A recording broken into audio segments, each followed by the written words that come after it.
Hello guys, this is Hari your guide for economics. तो आज के हम इस वीडियो में ऑब्जेक्टिव सॉल्व करने वाले हैं क्लास 12 एचएससी बोर्ड का इकोनॉमिक्स सब्जेक्ट का chapter number 4 supply analysis. Guys, इससे पहले हमने इस चैप्टर का डिटेल में रिवीजन किया था। बहुत ही अच्छी तरीके से हमने रिवीजन खत्म भी किया था, विद एग्जांपल के साथ हमने किया था। तो अगर आपने वो वाला वीडियो नहीं देखा तो तुरंत इस वीडियो देखने से पहले ही वो वाला वीडियो देख के आना।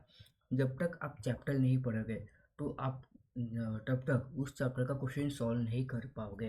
तो सबसे पहले वो वाला वीडियो देखना, फिर ये वाला वीडियो देखने के लिए आना। तो चलो गाइस, हम ऑब्जेक्टिव्स को सॉल्व करने लगते हैं। तो सबसे पहले जो भी आंसर वगैरह है ना गाइस, वो मैंने ऑलरेडी हाईलाइट करके रखा हुआ है, ठीक है।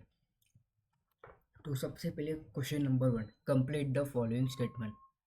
ठीक है, हमें जो जो स्टेटमेंट है उसे हमें कंप्लीट करने का है। सबसे पहले first first question, when supply curve is upward sloping, its slope is option A positive, option B negative, option C first positive then negative, option D zero. Guys, ये सेंटेंस आपने किधर पढ़ा है कपल? आपको ऑप्शंस पढ़ के लग रहा होगा सप्लाई का अपवर्ड स्लोपिंग क्यों होता है, क्यों?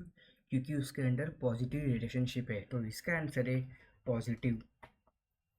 Question number 2, an upward movement along the same supply curve shows. Supply curve, जब उसी सप्लाई कर्व में अपवर्ड मूवमेंट होता है उसे हम क्या बोलते हैं? Contraction, expansion of supply.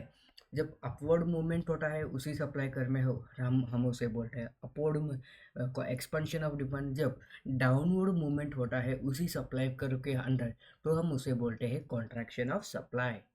Demand बोला होगा गाइस, ठीक है, sorry. Question number 3, and rightward shift in supply curve shows. Option number A contraction of supply, option B decrease in supply, option C expansion of supply, option D increase in supply. जो supply curve है वो right word कब shift होता है? Right word तब shift होता है जब इंक्रीज इन सप्लाई होता है। अगर इंक्रीज इन सप्लाई होता है तो वो राइट वर्ड शिफ्ट हो जाता है। जब डिक्रीज इन सप्लाई होता है वो लेफ्ट वर्ड शिफ्ट हो जाता है।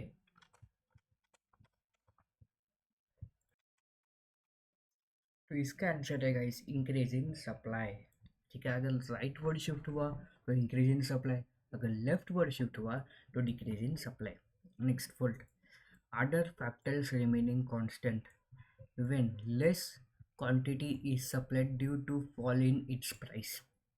जब कम क्वांटिटी हम सप्लाई करते हैं, किसकी वजह से कम क्वांटिटी सप्लाई करते हैं? क्योंकि प्राइस गिर गया है, प्राइस मतलब कम हो गया है। तो इसे हम क्या बोलते हैं guys? Option A contraction of supply, option B decrease in supply, option C expansion of supply, option D increase in supply. इसका आंसर है गाइस कॉन्ट्रैक्शन ऑफ सप्लाई। ठीक है। तो नेक्स्ट है guys fifth, net addition made to total revenue by selling an extra unit of commodity. हमने total revenue में एक additional हम टोटल रेवेन्यू में हम एक एडिशनल अमाउंट ऐड करते हैं। किसके वजह से वो एडिशनल अमाउंट ऐड करते हैं? क्योंकि हमने एक एडिशनल यूनिट बेचा है। तो उसे हम क्या बोलते हैं? Marginal revenue. ठीक है। Next guys, question number 2, complete the correlation.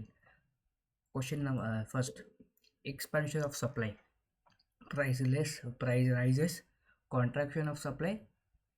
जब एक्सपेंशन ऑफ सप्लाई होता है प्राइस बढ़ता है, जब कॉन्ट्रैक्शन ऑफ सप्लाई होता है प्राइस घटता है।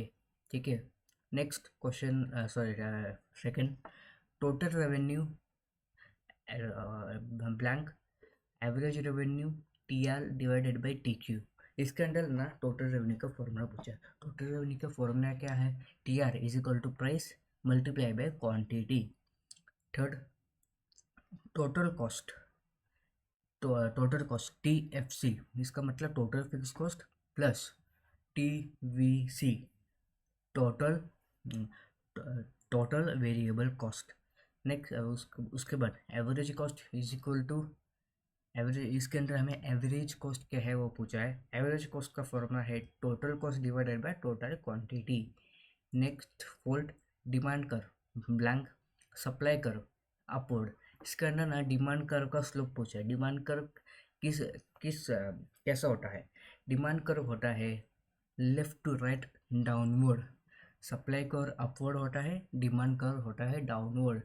Fifth, change in supply, blank change in supply. Next, other factors constant variation in supply. इसके अंदर पूछे चेंज इन सप्लाई में क्या होता है? चेंज इन सप्लाई में क्या कांस्टेंट होता है? चेंज इन सप्लाई में कांस्टेंट होता है प्राइस कांस्टेंट होता है। Question number 3, give economic term. First question, cost incurred on fixed factor. जो भी कॉस्ट हम फिक्स्ड फैक्टर्स पर इनकर करते हैं तो उसे हम क्या बोलते हैं? Fixed cost. Cost incurred per unit of output. हमने एक यूनिट बनाने के लिए कितना कॉस्ट, एक यूनिट बनाने के लिए कितना कॉस्ट इनकर किया है, उसे बोलते हैं average cost. Next, net addition made to total cost of production. हमने टोटल प्रोडक्शन, जो भी हमें प्रोडक्शन करने के लिए लगा था, उस टोटल कॉस्ट में हमने और एक एडिशनल अमाउंट ऐड किया। उस एडिशनल अमाउंट को क्या बोलते हैं? Marginal cost. Okay. Next, fourth, revenue per unit of sold, output sold. एक यूनिट को मैंने बेचा, उस एक यूनिट से मुझे कितना रेवेन्यू मिला। एक यूनिट बेचने के बाद मुझे कितना रेवेन्यू मिलता है, उसे बोलते हैं एवरेज रेवेन्यू। गाइस, जो डिस्टिंग्विश बिटवीन है उसके लिए हम अलग से एक वीडियो लाने वाले हैं, ठीक है? तो ये ऑब्जेक्टिव्स का रिवीजन था, तो हम सिर्फ ऑब्जेक्टिव रिवीजन करेंगे। और जो लॉन्ग आंसर्स होते हैं ना गाइस, उसके लिए हमने एक अलग सा मतलब उसके लिए ना हम रिवीजन वीडियो बनाए। तो जो लॉन्ग आंसर्स का आपको जो आंसर द फॉलोइंग क्वेश्चन है, आंसर इन डिटेल है, उसका आंसर आपको हमारे रिवीजन लेक्चर के इसमें मिल जाएगा गाइस, ठीक है? तो नेक्स्ट ऑब्जेक्टिव का क्वेश्चन है question number 5, observe the following table and answer the question. तो ये है पहला टेबल ए वाला और ये है दूसरा टेबल बी वाला। तो टेबल को हमने देख लिया है, ठीक है? अभी हम देखते हैं इसका क्वेश्चन सॉल्व कर ले। Complete the above supply schedule. तो हमें इस सप्लाई शेड्यूल को कंप्लीट करना है। मैंने आंसर ऑलरेडी दे रखा है, ठीक है? तो जब प्राइस होता है 10 रुपये, तो हम कितना क्वांटिटी सप्लाई करते हैं? तो इधर दिया है 200। जब प्राइस हुआ 15 रुपये, हम कितना क्वांटिटी सप्लाई करने वाले हैं? तो 250 हम सप्लाई करने वाले हैं। जब प्राइस हुआ 20 रुपये, तो हम 300 क्वांटिटी सप्लाई करेंगे। जब प्राइस हुआ 25 रुपये, तो हम कितना 350 क्वांटिटी सप्लाई करेंगे। मुझे कैसे पता चला कि ये 50-50 से बढ़ा? क्यों? क्योंकि ये है ना गैस, हाँ, इधर से मुझे पता चला है कि ये 50-50 रुपये से बढ़ रहा है। जब प्राइस हुआ 30 रुपये, तो मैंने 400 क्वांटिटी सप्लाई किया। जब प्राइस हुआ 35 रुपये, तो मैंने 450 यूनिट पर सप्लाई किया। जब प्राइस हुआ 40 रुपये, तो मैंने सप्लाई किया 500 यूनिट। तो पहला क्वेश्चन तो हो गया कंप्लीट। सेकेंड क्वेश्चन है draw diagram for above supply schedule. जो सप्लाई शेड्यूल है उसको आपको ग्राफ में ड्रॉ करने का है। ग्राफ में इनफैक्ट आपको सप्लाई कर्व ड्रॉ करना है। Next, third, state the relationship between price and quantity supply. Price और क्वांटिटी सप्लाई में क्या रिलेशनशिप आपको हमें देखने को मिलता है? हमें डायरेक्ट रिलेशनशिप देखने को मिलता है। नेक्स्ट है गाइस बी बी वाला table, observe the market supply schedule. ये मार्केट सप्लाई शेड्यूल है गाइस, ठीक है? ऑफ पोटैटोस, ठीक है? जो आलू है उसका मार्केट सप्लाई शेड्यूल है। तो ये है प्राइस, ये है फर्म ए, बी, सी, और ये है मार्केट सप्लाई इन केजीज। तो जब प्राइस था 1 रुपये, तो फर्म ए ने कितना क्वांटिटी सप्लाई किया वो हमें पूछा। फर्म बी ने कितना क्वांटिटी सप्लाई किया? 20 क्वांटिटी। फर्म सी ने 45 क्वांटिटी सप्लाई किया। तो इसका एक शॉर्टकट है गाइस, जो भी मार्केट सप्लाई है उसमें से जो भी फर्म ने प्रोड्यूस किया उतना अपने को माइनस करते जाने का है, ठीक है?